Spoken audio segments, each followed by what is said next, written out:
water sign, Cancer, Pisces, and Scorpio, kumusta po kayo guys? Okay, so water sign, maraming salamat po sa walang sawang pagsubaybay sa ating mga reading. And kung kayo ay bago pa lang sa ating channel, mag-subscribe na po kayo guys. And i-click mo na rin yung ating notification bell para lagi po kayo guys updated sa ating mga bagong upload. Tignan natin water sign, ano ba ang inyong gabay? Water sign, Cancer, Pisces, and Scorpio. So guys, meron tayong Knight of Swords.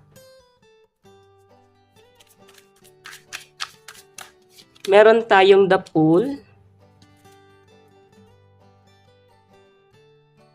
Okay.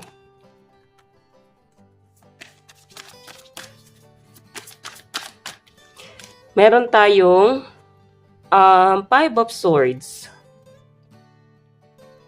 Nakikita ko dito water sign. Parang marami kang alam, no? Ikaw yung tipo ng tao na tahimik lang, bihira ka magalit. Pero minsan kasi water sign sa nasa-sense ko dito, yung tipong kahit anong iwas ang gawin mo, kahit anong gawin mo na para bang hindi ka nakikialam, nakikisali sa gulo ng iba, di ka na, para bang hindi ka na nangihimasok sa gulo nila. Sa nasa-sense ko dito water sign, talagang nagkakaroon talaga ng dahilan para madamay ka. Okay? So, water sign, may nakikita ko dito na siguro kailangan mong dumistansya din minsan sa mga nangyayari sa buhay mo na dapat hindi mo na to iniisip eh. Okay? Siguro may nagpaparinig sa'yo sa social media. Ikaw yung tipo ng tao na sobrang tahimik mo lang water sign. Or pwedeng ikaw yung tipo ng tao na para bang gusto mo lang ng ng klaro, smooth, walang gulo, para bang makikinig lang, hindi naman sa pagiging emperor, no? Hindi naman sa pagiging ganon. I think ang ginagawa mo lang naman dito guys is parang iniisip mo lang na maayos yung buhay, no? Maayos yung buhay nila. So I think kaya ganito yung nagiging tingin din sa iyo ng ibang tao na para bang nagiging emperor ang mga water sign. Kasi alam mo sa sarili mo kung ano yung dapat is tama, ano yung mali. Okay? Kaya nga, parang ito kasi guys, Five of Swords, nadadamay sa gulo. So, dumistansya ka sa ganito kung ayaw mong madamay. Okay? Iba sa inyo guys, siguro ito yung New Year resolution nyo. Ayan, Merry Christmas pala, water sign, no? Na, ayan, yung New Year resolution mo, parang mawawalan ka na ng pake sa kahit na kanino. Didistansya ka sa mga taong alam mong komplikado. Okay, alam mong hihilahin ka pababa. So, tignan natin guys, ano ba tong Knight of Swords?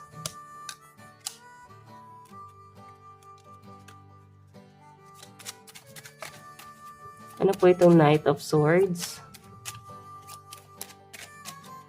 So guys, meron tayong Three of Pentacles. So parang may pagtatalo, alitan, may gulo. Okay, so I think guys, matagal na yung gulo na yan. And ngayon, parang ito yung tamang panahon. Water sign para sa peace of mind nyo parehas. Siguro may pagkakasundo. May mag-reach out sa'yo na isang tao na nakaaway mo. Pwedeng gumaan na kahit paano yung pakiramdam mo na nag-reach out sa itong taong to kahit hindi ka na nag-reply sa kanya. Okay, kahit paano nakapagpagaan sa pakiramdam mo. May nakikita ako dito water sign, meron kang isang tao na siguro nasubok mo pagdating sa pinansyal. Okay, para bang nasabi mo na, kabago-bago. Parang bago-bago pa lang guys, or kailan mo lang nakilala tong taong to guys, pero nasubok mo siya pagdating sa financial. Siguro nangutang sa inyo. Tapos hindi siya guys tumupad sa usapan. Okay? So, tignan natin guys, ano naman tong The Fool. Meron po tayong Seven of Spades. So, yung iba sa inyo guys, hindi na kayo basta-basta magpapaloko, magpapauto. Ayan, may nakikita ko dito na maaaring tumatakbo sa isip mo, no? Siguro may nangutang nga sa inyo water sign. And ngayon, nasa sense ko dito na parang may chismis. Siguro na i-chismis kayo or pwedeng yun ang kinakatakutan mo na baka mai-chismis ka ng taong to kasi nga pwedeng pinipressure mo siya sa paniningil or pwedeng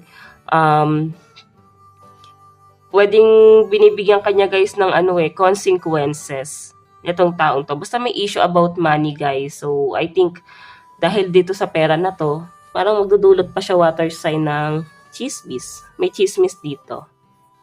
Okay, so wag ka daw guys basta-basta para bang magiging kampante ka lang. Okay, porque ikaw yung nagawa ng masama. Wag kang magiging kampante. Okay, pwede kasi guys na itong taong to baka i-take advantage ka niya.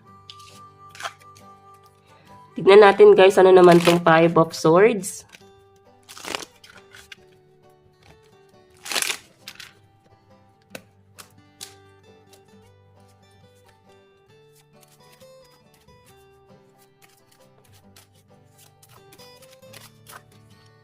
Meron tayong Jack of Diamond, Eight of Diamond, and Seven of Heart. So, nakakatuwa to guys kasi possible na ngayong araw may marireceive ka na gift na hindi mo ine-expect, no? Maraming blessing na paparating sa mga water signs sa pinapakita sa akin. So, siguro guys, ikaw ay magiging mapagbigay ngayon. Ayan, no? So, tuloy-tuloy yung paggastos mo, paglabas mo ng pera. Siguro ngayon lang naman to guys. Ine-enjoy mo lang naman kasi parang once in a year ka lang naman maging galante. Okay? So, pagdating naman guys sa daloy ng pera mo, tuloy-tuloy pa rin naman guys kahit na tuloy-tuloy yung paglabas ng pera mo. Parang tuloy-tuloy pa rin naman din yung pagpasok naman.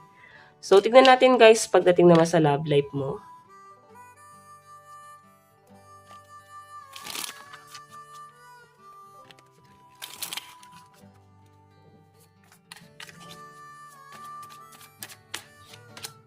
Meron tayong Queen of Wands. Okay. Queen of Wands, High Priestess in reverse, Eight of Swords, unpredictable. Yung nangyayari pagdating sa love life mo. Four of Pentacles. Okay, so ayusin nga natin ito parang di pantay. Water sign, pagdating sa love life mo, nandun ka sa point na nagkakaroon ka ng suicidal thoughts, no? Sobrang lungkot ng nararamdaman ng iba rito, pero iba sa inyo guys, hindi mo gagawin. Sabihin na natin yes, nalulungkot ka, grabe yung disappointment mo. Kung hindi man ikaw ang nakakaramdam nito, pwedeng yung person nakadil mo. Okay? Ayun, napapasok kasi sa kanya guys, pumapasok sa isip niya, nagkakaroon siya ng suicidal thoughts. Pero, hindi niya guys gagawin, no? Siguro yung depression, parang natitrigger siya ulit. Okay? Or pwedeng ikaw yung nakakaramdam yan water sign. Siguro, mas maganda pa rin na mas piliin mo yung makakatulong sa'yo, yung healthy. Mas piliin mo pa rin. Water sign, yung sa tingin mo is tutulong sa'yo mag-grow. Pag ganito guys, kasi yung pinapasok sa isip mo nung taong kadil mo, hindi to guys healthy. Okay? Masasaktan ka lang dito. Tignan natin guys, advice.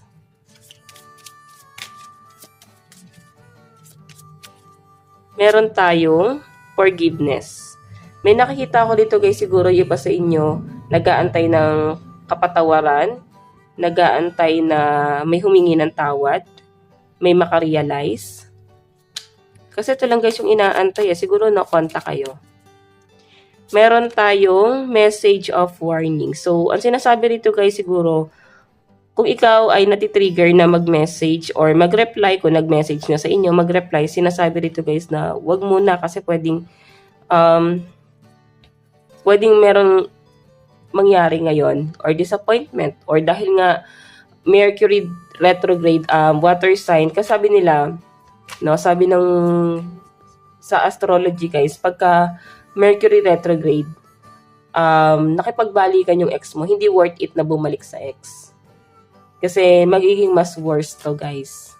Okay, siguro palipasin niyo muna yung Mercury retrograde or siya kung nag-reach out sa inyo guys wag mo nang pabalikin. Or pwede kayo mag-usap, paliwanag mo sa kanya. Tignan natin guys ang inyong advice. Meron tayong detoxify. So yung iba sa inyo guys, kailangan mo dito ng distansya muna. Okay? So ang lucky number nyo is 19 and 33. Ito lang naman po ang inyong reading. Hanggang sa muli. God bless and love you all. Thank you.